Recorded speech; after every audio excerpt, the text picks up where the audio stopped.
Pois muito bem. Eu peço desculpas e um pouco de paciência às pessoas que esperavam encontrar o Olavo de Carvalho falando já desde agora, desde as 8 horas. Mas isso já estava combinado, que para o lançamento do livro, a tradução para o português do livro O Enigma Quântico, de Wolfgang Schmidt, eu, Rafael de Paula, filho do Heitor, que alguns devem conhecer, fui quem fiz a tradução para o português dessa obra. Como eu tenho cerca de 30 minutos, eu resolvi fazer uma divisão desses poucos minutos, fazendo uma apresentação de mim, depois falando da importância do livro, não muda mais nada, fazendo uma apresentação da importância do livro e como eu tomei conhecimento dele, e por último entrando no assunto propriamente dito. Como eu já tinha começado, eu fiz a minha formação escolar profissional toda na área de física. A graduação e o mestrado eu fiz na PUC do Rio de Janeiro, eu mesmo sou daqui. Depois eu fiz o doutorado no Centro Brasileiro de Pesquisas Físicas. Toda a minha pós-graduação, mestrado e doutorado, eu fiz sob a orientação de Nami Fuchs-Zweiter, uma pessoa que me ensinou muita coisa na área da física, uma pessoa que sabe muita física. Depois eu ainda fiz um pós-doutorado na Federal de Itajubá, que é uma cidade muito agradável no sul de Minas, na qual eu morei por cerca de um ano.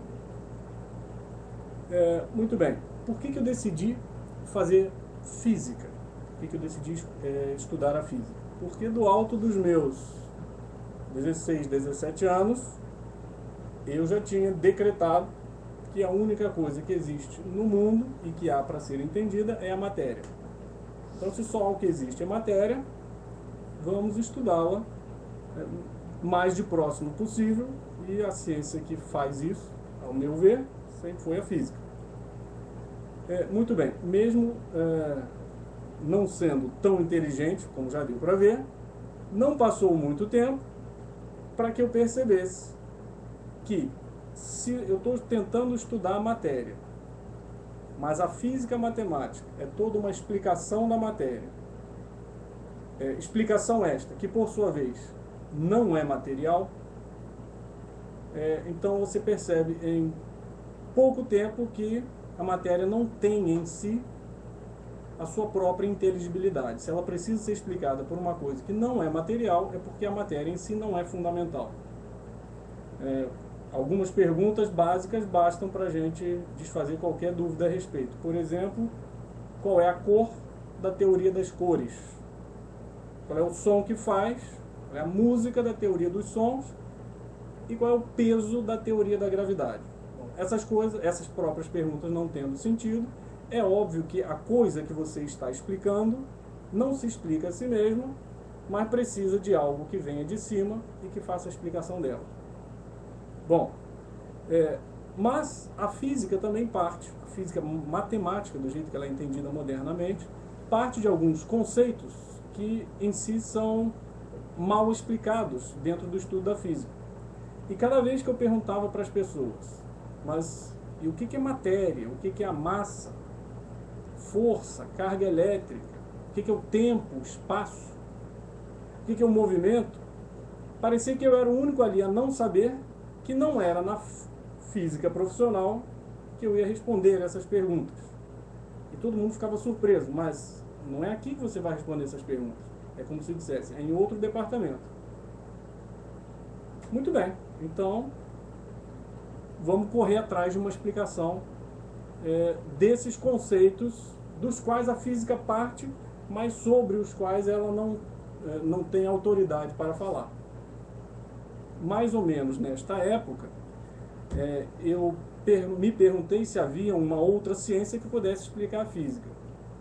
E para um desastre intelectual, eu li este livro, Imposturas Intelectuais, de Alain Sokal e Jean Bricmont, que são dois físicos, que fazem um inventário de um besteirol que pessoas de ciências humanas abusando de interpretações falseadas e até falta completa de conhecimento de física e matemática, estavam usando para ou interpretar a física e matemática ou fazer com que a física e matemática tivesse aplicações nas suas ciências particulares.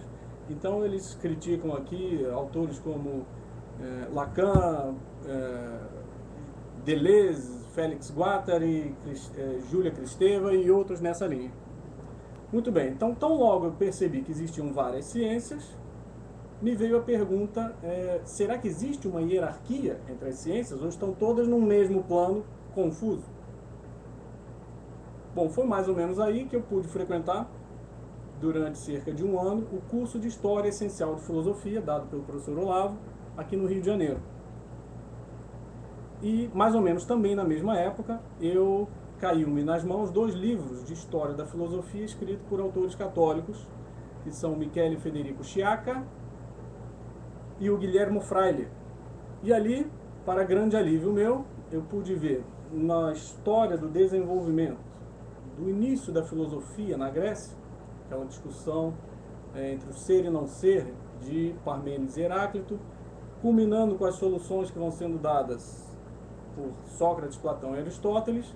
Ali me pareceu a conclusão final dessa linha de investigação, me pareceu ser dada com uma ciência que teria poder explicativo sobre os demais conhecimentos. Você pode chamar de metafísica essa ciência. A primeira coisa que você percebe é que a metafísica ela enuncia princípios autoexplicáveis. Tão logo enunciados, e feita uma reflexão de 2 segundos sobre esses princípios, você vê que eles são autoprobantes. Eles não dependem de uma autoridade externa. Então essa é a primeira característica que eu percebi. A segunda característica é que não são princípios estéreis, mas são férteis. Quer dizer, deles você consegue deduzir uma série de coisas. Uma série de consequências, digamos, para ciências mais aplicadas. A terceira coisa é que eu vi que o Aristóteles já fazia isso, com os conceitos de ato e potência, matéria e forma, as suas 4 causas, causa material, causa formal, causa eficiente, causa final, todos os antepredikativos e etc.